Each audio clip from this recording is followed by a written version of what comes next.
तमाम नाज़रीन को प्यार भरा सलाम। उम्मीद है कि आप सभी खैर आफियत से होंगे। मैं हूं आपका मेज़बान अब्दुल वसीर अब्दुल्ला।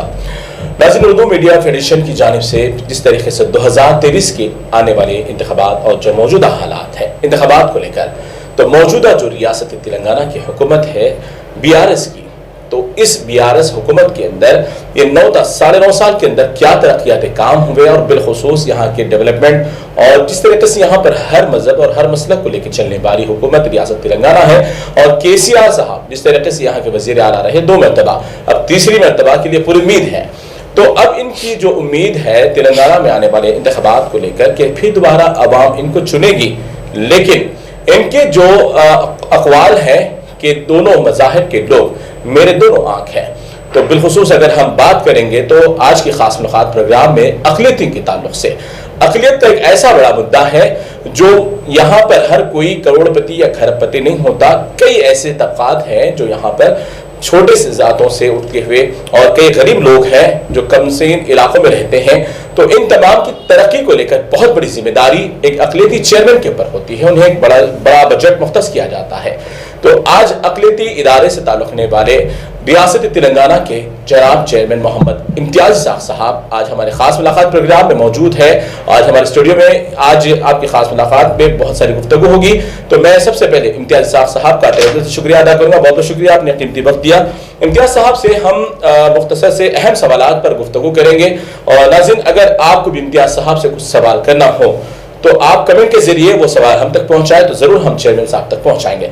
जी, सबसे पहले इम्तियाज़ साहब, अक़लियती चेयरमैन आपको यहाँ पर एक पोस्ट ओहदे पर आपको फायज किया गया, बड़ी मुबारकबादी की बात है। 1.5 साल आपका हो चुका है अल्हम्दुलिल्लाह। तो आप तब से आए हैं, इससे कबल भी कई चेयरमैन यहाँ पर रहे। तो आपके आने के बाद अब तक अक़लियत को कितना बजट मुख्तस किया गया? अस्सलाम वालेकुम। आपने मुझे इंटरव्यू के लिए बुलाया, बहुत बहुत शुक्रिया आपका। जी, जो इंटरव्यू देख रहे हैं नाज़रीन सबको मैं अपना सलाम अर्ज़ करता हूँ। मैं चेयरमैन बनने के बाद जो स्कीमात पुराने थे हमारे जी, तो उसी के लिए बजट लाने के लिए मैं बहुत सी कोशिश किया। उसको CM साहब ने अग्री करते हुए बजट जो है अलॉट किया। जैसा कि हमने ड्राइवर ओनर का स्कीम एक है जी, ड्राइवर कम ओनर जी, वो स्कीम के तहत हमने अब तक जो है आज तक उसको जो है 30 करोड़ 44 लाख रुपए उसके ऊपर खर्च कर चुके हैं हम लोग। 30 करोड़ जी हाँ जी। तो उसमें जो है 815 लोगों को कार दे चुके हैं। 815 लोगों को कार दे चुके हैं, जो मारुति डिज़ायर कार होती है जी, जिसमें 60% गवर्नमेंट ऑफ तेलंगाना का सब्सिडी होता है जी। बाकी का अमाउंट जो है बैंक लोन रहता है। तो इसके लिए हम लोग जो है टोटल जो है 30 करोड़ पहले किए थे, 7 करोड़ हमने परसों खर्च किए हैं हाल में 1-2 महीने पहले। 37 करोड़ के ऊपर 37 करोड़ 2014 के बाद से जी। तो ये स्कीम इससे पहले हुक्मरान जो कांग्रेस का दौर था या TDP का दौर था, इससे स्कीमात नहीं थे। KCR साहब की हुकूमत ये चाहती है कि जो गरीब लोग हैं जी, तो उनके लिए गवर्नमेंट के कुछ ऐसे स्कीमात मिले, जैसा कि ऑटो जी, उसके लिए हम ऑटोज़ भी दिए हैं। कम से कम 1700 ऑटोज़ हमने दिए हैं। 1744 ऑटोज़ हमने जो है 2014 से अब तक दिए हैं, जिसमें उसका बजट 12 करोड़ 66 लाख रुपये था जी। तो ये भी जो है हम लोग इसकी भी जो है तकरीबन जो है 60% सब्सिडी के हिसाब से हम दिए हैं जी। तो हमारी हुकूमत का मकसद होता है कि जो गरीब लोग हैं वो अपने पैरों पर खड़ा हो जाए। जैसे आप देख रहे हैं कि अगर किसी का ऑटो लेके किराए पे चाहे तो 200-300 रुपये मिलते हैं जी।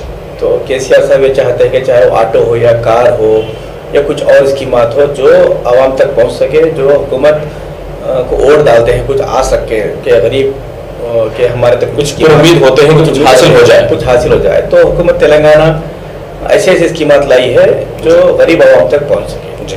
सबसे पहले मैं कहना चाहता हूँ कि हमारे पास जो हिंदुस्तान आज़ाद हो गया 75 साल हो गए जी, जिसमें 50 साल तो कांग्रेस ने हुकूमत किया जी, 17 साल TDP हुकूमत किया जी। दोनों ने मिलकर जो है खासकर माइनॉरिटीज़ के लिए कोई ऐसे इदारे नहीं खोले जी कि हमारे को हमेशा वोट बैंक की तरह इस्तेमाल किया जी। हमको हमेशा जो है कभी BJP का नाम लेके, कभी सेकुलरिज्म के नाम पे हमारे वोट हासिल किए जी, लेकिन हमारे बच्चों को पढ़ाने के लिए कोई इदारे नहीं खोले जी। जो हमारे गरीब ख़वातीन जिनकी बच्चियों की शादी के लिए जो है वो चंदा करने के लिए जब फिरती थी, तो KCR साहब जब तेलंगाना आने से पहले कहते थे कि तेलंगाना जब आएगा, तेलंगाना आने के बाद जो है सबको जो है मैं तरक्की की तरफ लेके जाऊँगा, हर जात हर तबके के लोगों को साथ में लेके जाऊंगा, बराबर वादा था। केसीआर साहब ने उस सब में पहले दो चीजों को महसूस किया जी। एक ये महसूस किया कि अगर मुसलमानों में तरक्की होना है तो उनके घरों में तालीम होना जी, बराबर। देखिए पीछे 50 साल से हमारा मुत्तहिदा आंध्र प्रदेश का पॉपुलेशन 1 करोड़ के आसपास, 1 करोड़ के ऊपर था जी, लेकिन हमारे लिए ना बजट थे ना हमारे लिए स्कूल्स थे जी। टोटल 12 स्कूल थे मुत्तहिदा आंध्र प्रदेश में, सिर्फ 12 स्कूल थे जी। तो केसीआर साहब जब तेलंगाना बनने के बाद जब रेसिडेंशियल स्कूल्स की बात आई तो केसीआर साहब ने कहा कि सब में पहले मुसलमानों के लिए स्कूल खोला जाए जी। जिस कांग्रेस ने मुसलमानों को जो है मैकेनिक शेडों पे, पान डब्बों पे, पंक्चर की दुकानों पे, फ्रूट की मंडियों पे बिठाया था, आज उन्हीं के बच्चों को पढ़ाने के लिए केसीआर साहब इदारे खोले। चलिए, बड़ी बात तो है इम्तियाज साहब, जैसे कि नाज़रीन अब आपकी मौजूदा हुकूमत से जुड़े रहे, आप एक ओहदे पर फायज रहे, इसीलिए हर कोई अपनी जिस हुकूमत से जुड़ा होता है तो हुकूमत की तारीफ है। लेकिन यहाँ पर अब जो बड़ी जिम्मेदारी की बात है वो ये है कि कई इसकी बात अक़लियत के ऊपर डिपेंडेंट थी, जैसा कि डबल बेडरूम है, शादी मुबारक है, इमाम मुअज्जिन की तनख्वाहें हैं, और जिस तरीके से देखा जाए आपने बताया कि 815 कार को यानी लोगों तक दिया गया, यानी 37 करोड़ के बजट से दिया गया, तो 37 करोड़ के 815 कारों से कितनों की रोजगारी लगी तो आप बेहतर समझ सकते हैं। और बहुत सारी चीजें स्कॉलरशिप्स वगैरह भी हैं, उस पर मुख्तसर से सवाल करते हुए जवाब को मुकम्मल करेंगे ताकि आपको भी समझ में आ जाए कि क्या वाकई बीआरएस हुकूमत अक़लियत के इरादे से फायदा करी या नहीं। तो आपको सवाल यह है कि अब तक जो डबल बेडरूम की जो स्कीम थी, वो डबल बेडरूम की स्कीम में अब तक कितने लोगों को आपने डबल बेडरूम दिया है? देखिए, हर असेंबली कॉन्स्टिट्यूंसी में जितने भी घर बने, कहीं 4000, कहीं 5000, कहीं 10,000, कहीं 6,000 बने। मुकम्मल कितने तेलंगाना के अंदर? तो वो तो पूरा हिसाब में तो देखा नहीं हूँ, लेकिन पूरा स्टेट का अगर हम देखें तो लाखों में रहता है इसको जी। तो इसके लिए खासकर जो है मुसलमानों के लिए जो है जहाँ आबादी के हिसाब से वहाँ पे डिप सिस्टम से ये जो है डबल बेडरूम सिलेक्ट किया गया है जी। तो उसमें रेशियो हमारा हम जो बोल रहे हैं 10% नहीं, 20%, 30% भी बहुत सारे मुसलमानों को हाउसेस आए हैं जी। कहीं कम आए, कहीं ज्यादा आए, लेकिन इसका ये मतलब नहीं है पूरा जो डबल बेडरूम हमारे को नहीं आया बोलना गलत है। ये बहुत सारी शिकायतें के जरिए आती हैं। ये देखिए, जिसको नहीं मिलते हैं वही कमेंट करते हैं, जिलेस वाला कोई कमेंट नहीं करता, मुझे मिला बोल के कमेंट नहीं करता, जो नहीं मिला जिसको तकलीफ है वही कमेंट करता है। 50,000 के आसपास में कुछ लोगों को घर मिले, ज्यादा मिले, ज्यादा बिल्कुल मिले। मैं एक एग्जाम्पल देता हूँ, बोचारम श्रीनिवास शेट्टी साहब की जो बांसवाड़ा काउंसिलेंसी है जी, वहाँ पे करीब 11,000 घरें बने जी। उन्होंने 4,150 घरें दिए मुसलमानों जी।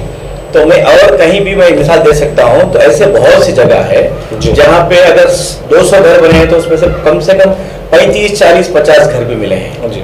तो आप रेशियो देख लीजिए आप। तो पुराने शहर की आवाम काफी से मुतासिर है भी नहीं हासिल है। देखिए, पुराना शहर में मुस्लिम आबादी बहुत ज्यादा है जी, आप सबको मुतमईन नहीं कर सकते हैं बराबर। तो सबको मुतमईन करने के लिए वक्त होना पड़ता है जी। हमने डबल बेडरूम 9.5 साल काफी नहीं रहे, डबल बेडरूम 9.5 साल पहले शुरू नहीं हुआ जी।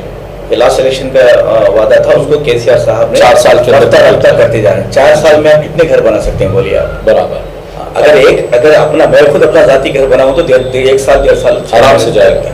तो ऐसे हजारों में अगर घर बनना है तो आपको वक्त लगता है, वक्त लगेगा। तो मैं एक ही कहना चाहता हूँ आवाम से, अगर आप कांग्रेस की 50 साल इफ्लासी अगर खत्म करना है, चाहे वो तालीमी मैदान में हो, चाहे वो डबल बेडरूम घरों में हो, चाहे कुछ अक़लियतों के लिए स्कीमात हो, उसको अगर आगे लेके चलना है तो केसीआर साहब को कम से कम एक 25 साल का मौका देना चाहिए।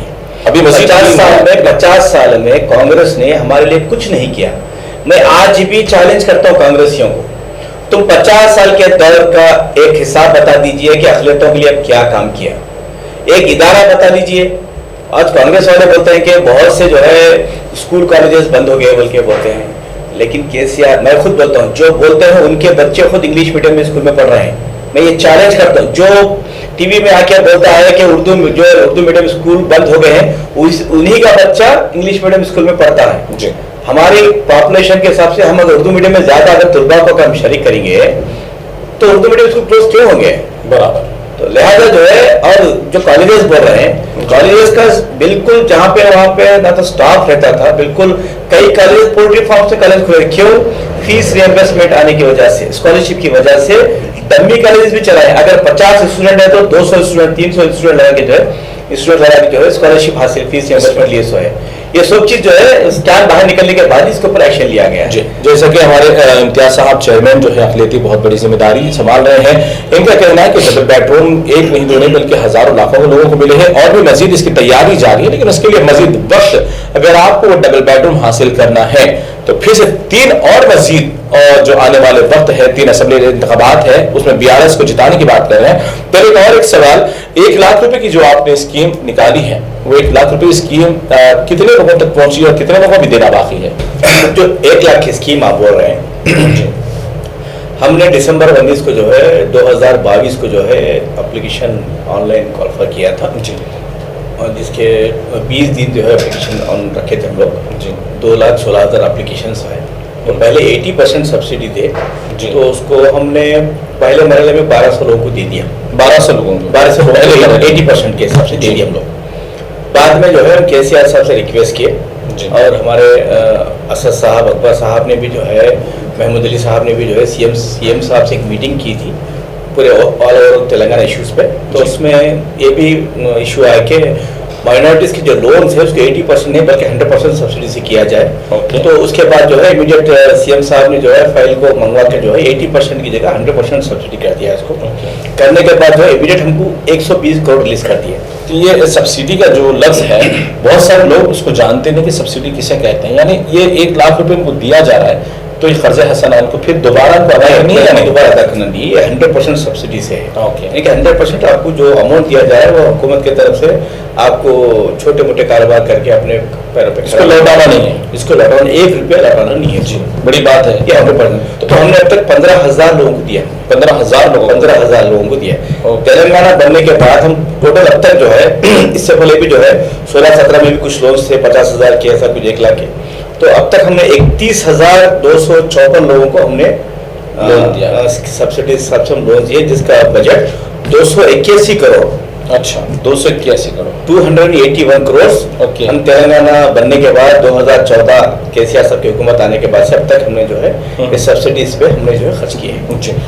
यहाँ तो ये बात जिस तरीके से नाज़रीन हमारे कई लोगों की शिकायतें हैं कि ना हमें डबल बेडरूम मिला है ना 1 लाख रुपए की स्कीम मिली है। बहुत सारे लोगों के वालिदैन भी अब इंतजार में है कि उनकी शादी मुबारक के चेक्स भी यहाँ पर पेंडिंग पड़े हैं या फिर उनके हवाले नहीं किया गया।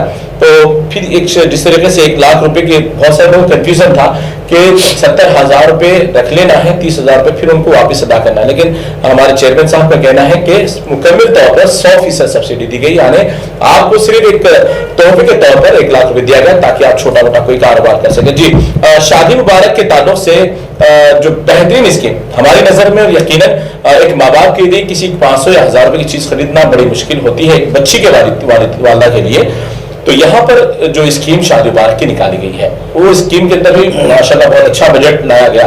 तो अब तक कितने लाख बच्चियों की शादियां शादी मुबारक स्कीम के तहत हुई? देखिए, तेलंगाना बनने से पहले जी हुकूमत जो भी थी, कांग्रेस की हुकूमत थी कि एक जो है इज्तिमाई शादियों की तरफ एक स्कीम निकाली थी जी। तो आप देख सकते हैं उसमें जो है पूरे 10 साल में सिर्फ 5 करोड़ 50 लाख रुपए खर्च किए। 10 साल में 5 करोड़ 50 लाख, 728 लोगों को जो है इज्तिमाई शादियां बोल के 25,000 के हिसाब से वो लोग कुछ सामान दिला के जो है हज हाउस में अगर शादी कर रहे हैं तो माँ अपनी बेटी को लेके आ दुल्हन के तौर पे नौशा आ गया, डर गया, इज्तिमाई शादियां सबके सामने जो है तमाशा करके जो है कांग्रेस ने हमारा मजाक उड़ाया। लेकिन KCR साहब ने क्या महसूस किया, जो माँ अपनी बेटी गरीब बेटी की शादी करने के लिए शादी का कार्ड बना के घर घर फिर के जो चंदा करती थी, KCR साहब ने वो महसूस किया किसी मुसलमान खवातीन को किसी के घर को जाके चंदा करने की जरूरत नहीं है। हुकूमत तेलंगाना की तरफ से शादी मुबारक स्कीम निकाली गई वो महसूस करके।